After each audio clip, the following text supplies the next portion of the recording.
Hello students, welcome to heavy educational channel. આજે આપણે ધોરણ 11-12માં ઇંગ્લિશ ગ્રામરમાં ટ્રાન્સફોર્મેશનમાં એક્ટિવ પેસિવ એક્સરસાઇઝીસ જેમાં લેક્ચર 3 આજે આપણે શરૂ કરવા જઈ રહ્યા છીએ. આગળ એક્ટિવ પેસિવ એક્સરસાઇઝીસના 2 લેક્ચર આપણે પૂર્ણ કર્યા, જેમાં એક્ટિવ પેસિવમાં આપણે જેટલા પોઈન્ટ્સ ભણ્યા એ દરેક પોઈન્ટ્સનો એક પેરેગ્રાફ એ લેક્ચર 2માં આપણે શીખ્યા કે એને કઈ રીતે પેસિવમાં બદલી શકાય. હવે આ લેક્ચરમાં તમને પરીક્ષામાં એક્ઝામમાં જે રીતે પેરેગ્રાફ પૂછાય છે કે જેમાં વાક્યોનું મિશ્રણ હોય, એટલે કે અલગ અલગ ટેન્સના અથવા તો અલગ અલગ પોઈન્ટના વાક્યોનું મિશ્રણ એ પેરેગ્રાફમાં હોય છે. જોઈએ આપણે એવા પેરેગ્રાફ 10મો. તો છેલ્લે આપણે 2 લેક્ચરમાં 9 પેરેગ્રાફ પૂર્ણ કર્યા હતા. આજે 10મો paragraph. Rohan has collected some melodious songs. When I went to his house, he was listening the sweet song. Kavita will bind the bundle of CDs for him. હવે અહીંયા 3 વાક્યો છે. પહેલા વાક્યમાં હેઝનો ઉપયોગ આવ્યો એટલે એ પૂર્ણ વર્તમાન કાળનું છે. બીજું વાક્ય ચાલુ ભૂતકાળનું છે, કારણ કે when થી શરૂ થાય છે. પહેલું વાક્ય સાદા ભૂતકાળમાં છે અને બીજું વાક્ય ચાલુ ભૂતકાળમાં છે. એટલે આપણે બીજા વાક્યને જ પેસિવમાં બદલવાનું થશે, કારણ કે પહેલું વાક્ય જે છે એમાં કર્મ નથી, એટલે એ આપણે જેમ છે એમ જ મૂકી દેવાનું. અને ત્રીજું વાક્ય કે જેમાં will આપેલું છે એટલે એ વાક્ય સાદા ભવિષ્યકાળનું છે. તો આ રીતે અહીંયા કુલ 3 વાક્યો છે અને ત્રણેય વાક્યો અલગ અલગ ટેન્સના આપેલા છે. એક્ઝામમાં પરીક્ષામાં તમને આ રીતે પેરેગ્રાફ પૂછાઈ શકે.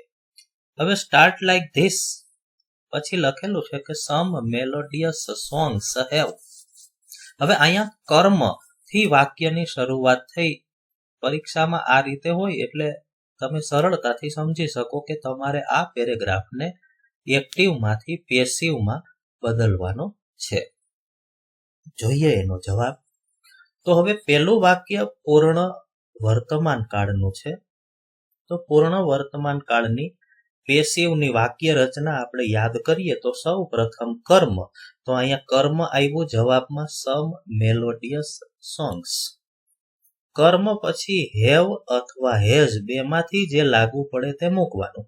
હવે એક્ટિવ વોઇસમાં રોહન ત્રીજો પુરુષ એક વચન છે એટલે ત્યાં હેઝ આવ્યું, પણ અહીંયા સોંગ્સ પ્લુરલ બહુવચન નામ છે એટલે હેઝ ન આવે, હેવ આવે, એટલે અહીંયા હેવ મૂક્યું. ત્યાર પછી વાક્ય રચના પ્રમાણે આપણે બિન ઉમેરવાનું થાય. તો અહીંયા હેવ પછી જવાબમાં બિન આપેલું છે. ત્યાર પછી V3 એટલે કે ભૂતકૃદંત. તો એક્ટિવ વોઇસના વાક્યમાં હેવ કે હેઝ પછી ભૂતકૃદંત જ હોય છે એટલે એનો એ જ શબ્દ અહીં મૂકી દેવાનો. ત્યાર પછી બાય શબ્દ ઉમેરવાનો BY અને પછી કર્તા મૂકવાનો. તો અહીં કર્તા તરીકે નામ આપેલું છે રોહન, એટલે આપણે અહીંયા નામ મૂકી દીધું, કારણ કે નામમાં કઈ ફેરફાર કરવાનો હોતો નથી. બીજું વાક્ય છે એમાં જે વેન વાળું વાક્ય છે એમાં કશો ફેરફાર નહીં થાય, એટલે એ વાક્ય જવાબમાં કોઈ ફેરફાર વિના મૂકેલું છે, લખેલું છે when I went to his house. હવે બીજું વાક્ય જે છે તે ચાલુ ભૂતકાળનું છે, તેને આપણે પેસિવમાં બદલવાનું થાય. તો સૌ પ્રથમ કર્મ ધ સ્વીટ સોંગ એ કર્મ છે એટલે ધ સ્વીટ સોંગ થી બીજા વાક્યની શરૂઆત થઈ. તેના પછી ટુ બી નું ક્રિયાપદ મૂકવાનું, વોઝ કે વેર જે લાગુ પડે તે. હવે વાં હી હતું એટલે વોઝ આવ્યું. તો અહીંયા ધ સ્વીટ સોંગ સિંગ્યુલર નામ છે એટલે અહીં પણ વોઝ આવ્યું. જો સોંગ્સ હોય તો વેર થઈ જાય. ત્યાર પછી ચાલુ કાળ હોય, વર્તમાન કાળ હોય કે ભૂતકાળ, એમાં ટુ બી ના ક્રિયાપદ પછી બીઈંગ ઉમેરવાનું હોય, એટલે અહીં વોઝ પછી બીઈંગ આપેલું છે અને પછી મૂકવાનું V3 એટલે કે ભૂતકૃત. તો અહીંયા લિસનિંગ આપેલું છે, એમાંથી તમે ING કાઢો એટલે પાછળ મૂળ રૂપ વધે લિસન, તો એનું અહીંયા આપણે V3 બનાવીને મૂકવાનું. તો અહીં મૂક્યું છે લિસન્ડ, ઈડી પ્રત્યય લાગ્યો. ત્યાર પછી બાય ઉમેરવાનું અને કર્તા. તો હવે અહીંયા કર્તા તરીકે હી સર્વનામ આપેલું છે, એટલે એની કર્મ વિભક્તિનું સર્વનામ અહીં મૂકેલું છે હિમ. ત્રીજું સેન્ટેન્સ જે સાદા ભવિષ્યકાળનું છે. સૌથી પહેલા કર્મ મૂકવાનું, તો એ વાક્યમાં કર્મ છે ધ બંડલ ઓફ સીડીઝ, એ આખું ફ્રેજ શબ્દ સમૂહ છે ને એ આખું કર્મ છે, એટલે કે સીડીઝ નું બંડલ. તો ધ બંડલ ઓફ સીડીઝ એ કર્મ છે, એની સાથે વિલ, કારણ કે શેલ નો ઉપયોગ તો ફક્ત સર્વનામ આઈ કે વી ની સાથે થાય, બાકી બધે વી આવે. વિલ પછી બી ઉમેરવાનું અને બી ઉમેર્યા પછી હવે એક્ટિવ વોઇસના વાક્યમાં વિલ પછી મૂળ રૂપ એટલે કે વી બનાવ્યું હોય, પણ અહીંયા આપણે બી ઉમેરીએ છીએ એટલે એના પછી V3 એટલે કે ભૂતકૃદંત મૂકવાનું. તો બાઇન્ડ નું ભૂતકૃદંત થાય બાઉન્ડ. ત્યાર પછી બાય ઉમેરી અને કરતા, તો કર્તા તરીકે અહીંયા પણ નામ આપેલું છે કવિતા, એટલે એમાં કઈ ફેરફાર નહીં થાય. અહીંયા સીધું બાય પછી કવિતા મુકાઈ ગયું. અને અન્ય શબ્દો ફોર હિમ એ છેલ્લે, એમાં કોઈ પ્રકારનો ફેરફાર નહીં થાય.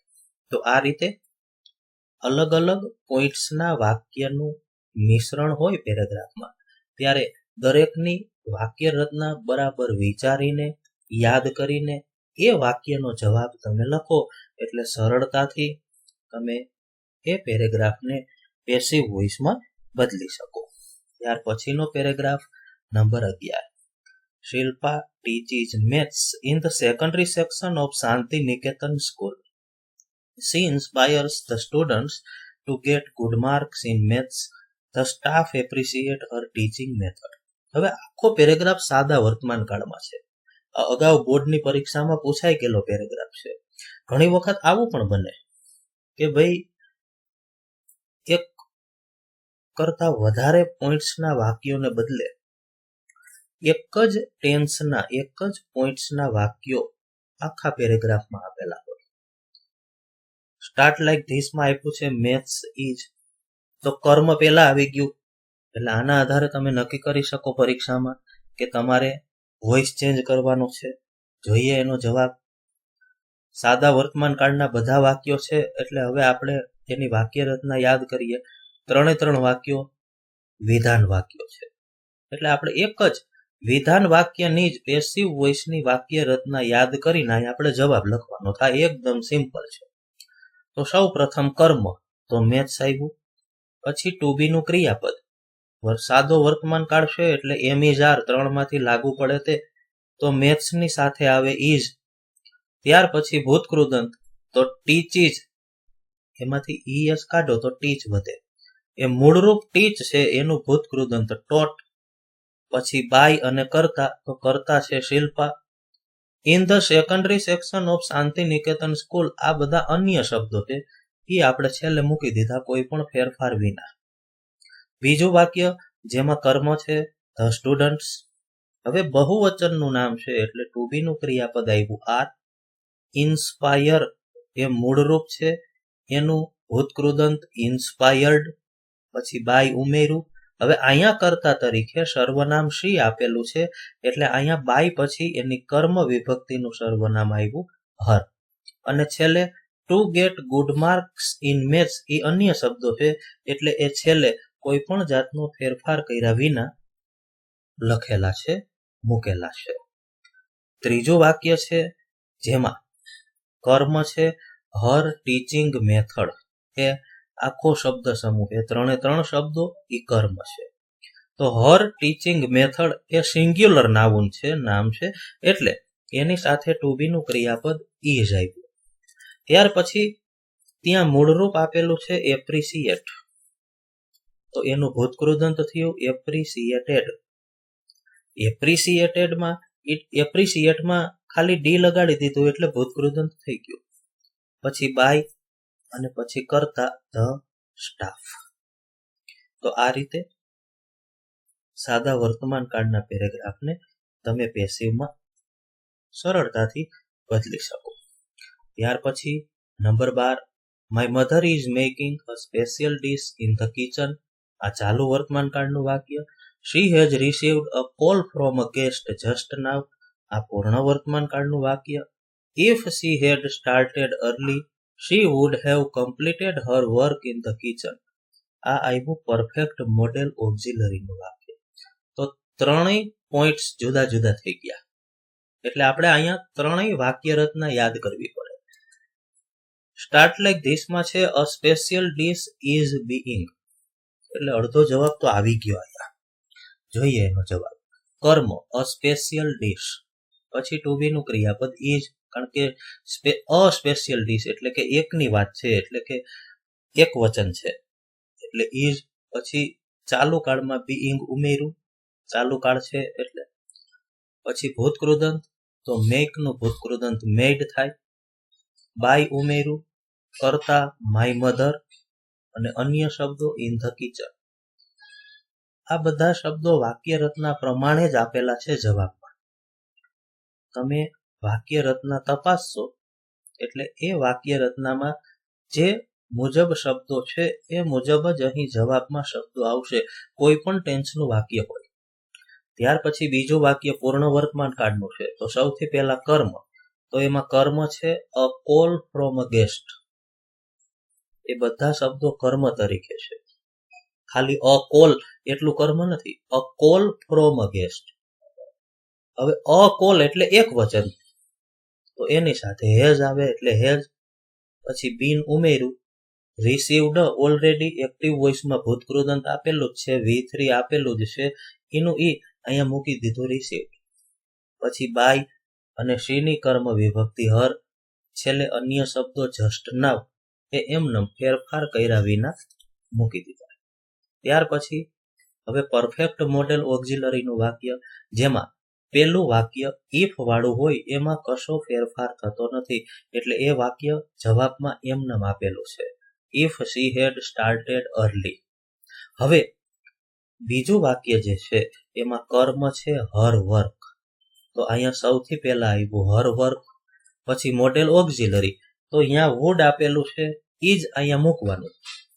એક્ટિવ વોઇસના વાક્યમાં જે મોડેલ ઓક્ઝિલરી હોય ઈ જ પેસિવ વોઇસમાં મૂકવાનું, એનો જ ઉપયોગ પેસિવ વોઇસમાં કરવાનો. ત્યાર પછી હેવ, તો હેવ નું હેવ એમનેમ. હવે પેસિવમાં બદલીએ ત્યારે હેવ પછી બીન ઉમેરવાનું હોય, એટલે હેવ પછી અહીંયા બીન આવ્યું.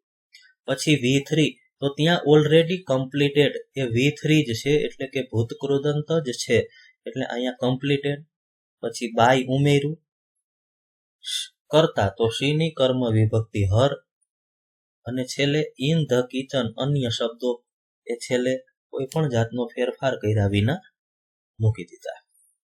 તો આ રીતે પરફેક્ટ મોડેલ ઓક્ઝિલરીનું જે વાક્ય છે એમાં પહેલું વાક્ય કે જેમાં હેડનો ઉપયોગ થયો હોય એ વાક્યમાં કઈ ફેરફાર થતો નથી, ફક્ત જેમાં મોડેલ ઓક્ઝિલરી આપેલો છે એ વાક્યને જ પેસિવમાં બદલવાનું હોય છે. ત્યાર પછીનો paragraph 13, Mr White and his son Herbert were playing chess in their small living room. They were expecting a guest named Sergeant Morris. When he came, Mr. White welcomed him and offered him a drink. તો અહીંયા પહેલા બે વાક્યો એ ચાલુ ભૂતકાળના છે, અને છેલ્લે જે વાક્ય છે એમાં સાદા ભૂતકાળનું વાક્ય છે. તો સ્ટાર્ટ લાઈક ધીસ પછી છે ચેસ વોઝ બીઇંગ, કારણ કે ઈ વાક્યમાં કર્મ છે ચેસ. જોઈએ આપણે એનો જવાબ. તો ચેસ પછી ટુ બી નું ક્રિયાપદ વોઝ, કારણ કે વાં તો Mr White and his son plural એટલે કે બે વ્યક્તિ છે, એટલે અહીંયા વેર હતું. અહીંયા ચેસ એક રમતનું નામ છે એટલે એની સાથે વોઝ આવે. પછી બીઇંગ ઉમેર્યું, કારણ કે ઉપર ચાલુ કાળ છે પેલું વાક્ય. બીઇંગ પછી આપણે ભૂતકૃદંત મૂક્યું, પ્લેનું પ્લેડ. પછી બાય, બાય પછી કરતા, તો અહીંયા કર્તા તરીકે બે નામ આપેલા છે. આપણે અહીંયા બંને નામ લખવાના, Mr White and his son Herbert. એટલે કે કર્તા તરીકે એક કરતા વધારે નામ આપેલા હોય તો બાય પછી એ બધા નામ કમ્પલસરી લખવાના. અને છેલ્લે in their small living room, અન્ય શબ્દો એમનો. બીજું વાક્ય જેમાં કર્મ છે અ ગેસ્ટ નેમ્ડ સાર્જન્ટ મોરિસ, એ આખું કર્મ છે. તો અ ગેસ્ટ નેમ્ડ સાર્જન્ટ મોરિસ, પછી ટુ બી નું ક્રિયાપદ વોઝ, કારણ કે એક જ વ્યક્તિનું નામ છે એટલે ટુ બી નું ક્રિયાપદ એક વચનમાં. આ બીજું વાક્ય પણ ચાલુ કાળનું છે એટલે આપણે બીઇંગ અહીંયા મૂક્યું. ત્યાર પછી ભૂતકૃદંત, તો અહીંયા એક્સપેક્ટિંગ એનું મૂળ રૂપ છે એક્સપેક્ટ, એનું ભૂતકૃદંત એક્સપેક્ટેડ. પછી બાય ઉમેર્યું અને ધ્યેયની કર્મ વિભક્તિ ધેમ. છેલ્લું વાક્ય વેન હી કેમ. હવે આમાં તો કર્મ નથી એટલે એમાં કોઈ ફેરફાર ન થાય, એ એમને મૂકી દેવાનું. ત્યાર પછી જે વાક્ય છે એમાં બે વાક્ય છે કે Mr White વેલકમ્ડ him and offered him a drink. તો હવે અહીંયા આપણે કર્મ ગોતવું પડે. બંને વાક્યમાં કર્મ એક જ છે. કયું છે? હિમ. અહીંયા પણ હિમ. અહીંયા અ ડ્રિંક ને પણ આપણે કર્મ તરીકે લઈ શકીએ, પણ એના બદલે આપણે હી મૂકી દઈએ તો પેલા વાક્યનો જવાબ આમ થાય કે હી વોઝ વેલકમ્ડ એન્ડ. હવે અહીંયા બાય મિસ્ટર વ્હાઇટ બંને વખત મૂકવાની જરૂર નથી, છેલ્લે એક વખત મૂકી દો એટલે હાલે. એન્ડ ત્યાર પછી બીજા વાક્યમાંથી આપણે કર્મ તરીકે અ ડ્રિંક લઈએ તો અ ડ્રિંક એક વચન નામ છે એટલે was offered by mister white, કરતા મૂકવાનો બાય પછી મિસ્ટર વ્હાઇટ.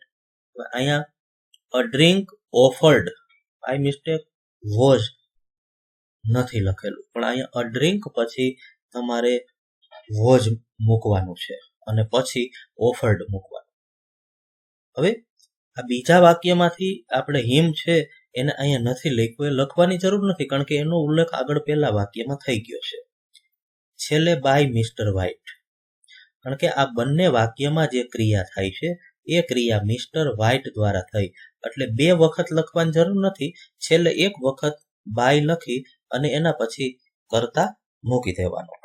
ત્યાર પછીનો પેરેગ્રાફ, તો trees give many things, they provide shelter to birds.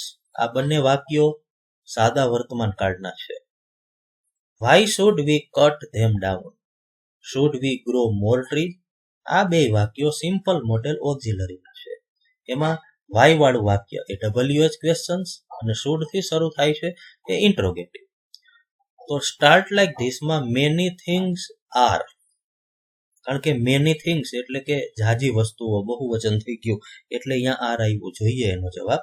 તો સૌથી પહેલા કર્મ, સાદા વર્તમાન કાળની વાક્ય રચના યાદ કરો. સૌથી પહેલા કર્મ તો મેની થિંગ્સ, ટુ બી નું ક્રિયાપદ એટલે કે એમિઝાર, ત્રણમાંથી જે લાગુ પડે તે. અહીંયા થિંગ્સ બહુવચન છે એટલે આર આવ્યું. પછી મૂકો V3, તો ગીવ નું V3 ગીવન, પછી બાય ઉમેરવાનું અને પછી કરતા, તો અહીંયા કરતા તરીકે ટ્રીઝ આપેલું છે એ આપણે અહીંયા એમને મૂકી દીધું. બીજું વાક્ય જેમાં કર્મ છે શેલ્ટર, એટલે સૌથી પહેલા આવ્યું શેલ્ટર, એની સાથે ટુ બી નું ક્રિયાપદ ઇઝ, કારણ કે એક વચનનું નામ છે. પછી ભૂતકૃદંત, તો મૂળરૂપ પ્રોવાઈડ આપેલું છે તેનું ભૂતકૃદંત પ્રોવાઈડેડ. પછી બાય ઉમેર્યું, ધ્યેય ની કર્મ વિભક્તિ ધેમ, એટલે અહીંયા આપણે બાય પછી ધેમ મૂક્યું. ટુ બર્ડ્સ અન્ય શબ્દો એ છેલ્લે આવ્યા. ત્યાર પછીનું સેન્ટેન્સ WH ક્વેશ્ચન્સ. હવે એની વાક્ય રચના યાદ કરો તો સૌથી પહેલા WH શબ્દ જે અહીંયા હોય એક્ટિવ વોઇસમાં એ જ અહીંયા મૂકવાનો, એટલે કે વાય આપેલું છે એટલે અહીંયા જવાબની શરૂઆત થઈ વાય થી. WH શબ્દ પછી મોડેલ ઓક્ઝિલરી, એ પણ એક્ટિવ વોઇસમાં જે હોય એ જ પેસિવમાં મૂકવાનું, તો અહીંયા શુડ આપેલું છે એટલે વાય પછી આપણે શુડ મૂક્યું. ત્યાર પછી હવે મૂકવાનું છે કર્મ, તો અહીંયા કર્મ તરીકે ધેમ આપ્યું છે, કર્મ તરીકે ધેમ આપ્યું છે. હવે એને આપણે કરતા સ્થાને મૂકીએ છીએ તો જેવી રીતે આપણે બાય પછી કર્તા મૂકવાનો થાય ત્યારે કર્તા વિભક્તિનું કર્મ વિભક્તિમાં રૂપાંતર કરીએ છીએ, એટલે કે કર્મ વિભક્તિનું સર્વનામ મૂકીએ છીએ. એવી રીતે જ્યારે કર્મ તરીકે કર્મ વિભક્તિનું સર્વનામ આપેલું હોય અને ઈ કર્મને જ્યારે પેસિવમાં કર્તા સ્થાને મૂકવાનું થાય ત્યારે એની કર્તા વિભક્તિનું સર્વનામ મૂકવાનું. અહીંયા ધેમ આપેલું છે એની કર્તા વિભક્તિનું સર્વનામ થાય ધેય, એટલે અહીંયા આવ્યું ધેય. પછી બી ઉમેરવાનું અને પછી ભૂતકૃદંત. તો અહીંયા મૂળરૂપ કટ આપેલું છે એનું ભૂતકૃદંત પણ કટ જ થાય, એટલે અહીંયા કટનું કટ એમનું. અને છેલ્લે કટ ડાઉન, સોરી એ આખું ક્રિયાપદ છે, કટ ડાઉન. અને પછી બાય પછી કર્તા. તો અહીંયા એક્ટિવ વોઇસમાં કર્તા આપેલો છે વી, એની કર્મ વિભક્તિનું સર્વનામ અસ, એટલે અહીંયા બાય પછી અસ આવ્યું અને છેલ્લે પ્રશ્નાર્થ ચિહ્ન. પ્રશ્નાર્થ વાક્યમાં છેલ્લે પ્રશ્નાર્થ ચિહ્ન કમ્પલસરી મૂકવાનું છે, ભૂલવાનું નથી. ત્યાર પછીનું વાક્ય ઇન્ટ્રોગેટિવ. તો સૌથી પહેલા મોડેલ ઓક્ઝિલરી એટલે શુડ, પછી કર્મ. તો અહીંયા કર્મ છે મોર ટ્રીઝ, એટલે અહીંયા શુડ પછી આવ્યું મોર ટ્રીઝ. પછી બી ઉમેરવાનું, ગ્રોનું ભૂતકૃદંત ગ્રોન, પછી બાય ઉમેરવાનું અને કર્તા. તો અહીંયા સર્વનામ વી છે એટલે એની કર્મ વિભક્તિ થાય અસ, એટલે અહીંયા બાય પછી આવ્યું અસ. ત્યાર પછીનો paragraph, We have not found our grandfather in such happy mood. When we went into his room, he was singing a romantic song. We asked him many questions, but he didn't reply. હવે અહીંયા પહેલું વાક્ય છે એ પૂર્ણ વર્તમાન કાળનું નકાર વાક્ય છે.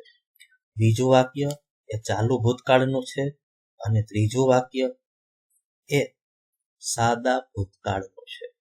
We asked him many questions, એ સાદો ભૂતકાળ. પછી જે વાક્ય છે ને but he didn't reply, એને પેસિવમાં નહીં બદલાવી શકાય કારણ કે એમાં કર્મ નથી. તો સ્ટાર્ટ લાઈક ધીસ પછી છે અવર ગ્રાન્ડફાધર હેઝ નોટ બીન. જોઈએ આપણે જવાબ. તો કર્મ, પહેલા વાક્યમાં કર્મ છે અવર ગ્રાન્ડફાધર, એટલે અહીંયા સૌથી પહેલા આવ્યું અવર ગ્રાન્ડફાધર. એના પછી હેવ કે હેઝ મૂકવાનું હોય તો આ ત્રીજો પુરુષ એક વચન છે એટલે અહીંયા હેઝ આવે. એક્ટિવ વોઇસમાં વી પછી હેવ આવ્યું છે, પણ અહીંયા આપણે અવર ગ્રાન્ડફાધર મુજબ હેવ કે હેઝ મૂકવાનું, એને લાગુ પડે તે, એટલે એને લાગુ પડે હેઝ, એટલે અહીંયા આવ્યું હેઝ. નકાર વાક્ય છે એટલે હેઝ પછી નોટ મૂકવાનું અને પછી બીન મૂકવાનું. હેઝ પછી બીન અને પછી નોટ એમ નહીં. હેઝ પછી નોટ મૂકી અને પછી બીન મૂકવાનું અને પછી ભૂતકૃદંત. તો ઓલરેડી ત્યાં ફાઉન્ડ ભૂતકૃદંત આપેલું છે એ અહીંયા આવી ગયું. ત્યાર પછી બાય ઉમેરવાનું, પછી મૂકવાનો કર્તા. તો કર્તા છે વી એટલે એની કર્મ વિભક્તિ આવે એટલે અહીંયા આવ્યું અસ. અને ઇન સચ હેપી મૂડ એ અન્ય શબ્દો એ અહીંયા છેલ્લે કોઈ પણ ફેરફાર કર્યા વિના મૂકી દીધા. બીજું વાક્ય, when we went into his room. આમાં કોઈ ફેરફાર નહીં થાય એટલે એ અડધું વાક્ય એમનું ઉપર જે રીતે આપેલું છે એમાં કોઈ ફેરફાર કર્યા વિના અહીંયા નીચે મૂકી દીધું. ત્યાર પછી બીજા વાક્યમાં કર્મ છે અ રોમેન્ટિક સોંગ.